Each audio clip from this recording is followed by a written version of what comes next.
Hi, I'm Dan Reese, President of Avery Wealth and Certified Financial Planner, and I'd like to welcome you back to our four-part series on selecting an advisor.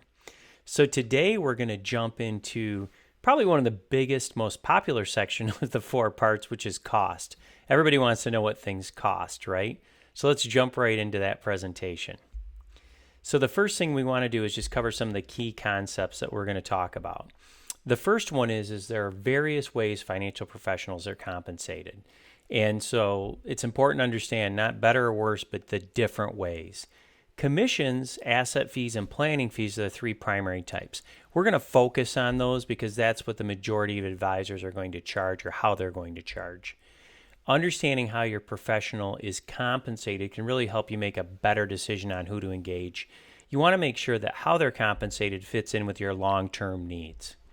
So let's talk about the types of compensation. The first type of compensation, which is probably the most common and was one of the original ways that people were paid, were commissions. And this is an amount of money paid up front when an investment is made. So this is something that you put the money in, right away the advisor gets paid on that contribution. Typically those commission rates might be from 4 to 6%. Some products a little higher, some products a little lower. And many times, the more money you put in, it can reduce those commissions. You may or may not be able to see them, right? Some people say, well, I didn't see the money come out. Well, the advisor was paid. They may charge a back-end fee if the money comes out later. It could be a situation like an annuity where you have to keep money in there so long.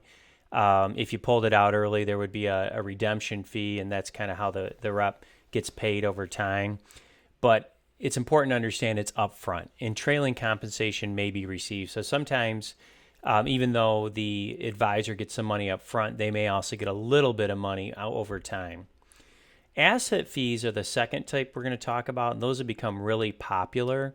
And that's really a percentage of assets that are charged as an ongoing fee. So typically around 1% is pretty common, 1 to 1.5, maybe a little below, generally not much higher than that, and it's annually. So those are charged on the value of the account. So if asset fees are charged, generally there would be not any commissions that are charged, right? So it's one or the other the majority of the time. So in this case, you would be charged as you go, and there wouldn't be any money coming out of the account right up front like a commission. There would be smaller amounts coming out over long periods of time. And the thing to understand is that as your account value changes, your advisor's compensation would change. So the more money that's in the account, the more they would generally get paid. The less money, the less they would get paid. The third thing is financial planning fees. So these are just flat fees that are charged for an agreed upon engagement. So this is where an advisor, often a certified financial planner, would agree up front to do certain planning for you, retirement planning, education planning, long-term care planning, things of that nature, and they would charge you a fee that you would know up front. This is separate from any investment management generally.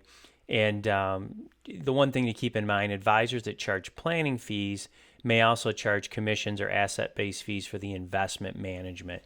Important to understand those differences. So determining how your advisor is paid. So the easiest thing to do is just to ask them, like say, hey, how are you getting paid? And then ask them why they chose that method so that you can better understand their thought process behind how they're getting paid. The one thing I'll say is annuities can be tricky because generally you don't see any of the compensation, and the money is tied up for quite a long time. And so that can be a little tricky, and you got to do some research here to figure out oftentimes how much the advisor is getting paid when they sell an annuity to you. And other expenses may exist. So just because your advisor has a commission, you can also be paying some other expenses like to the custodian that holds the money for trading costs, things of that nature. So just to summarize, all advisors are paid. Understanding how your advisor is paid and why they chose that method is really key. You're always paying the fee regardless of what someone may tell you. And like any good relationship, it's really about value. So hopefully that's helpful for you. And if you have questions, I know this can be really kind of tricky, so reach out via email or schedule a quick call with one of our certified financial planners, and we'll answer those questions for you. And as always, best of luck.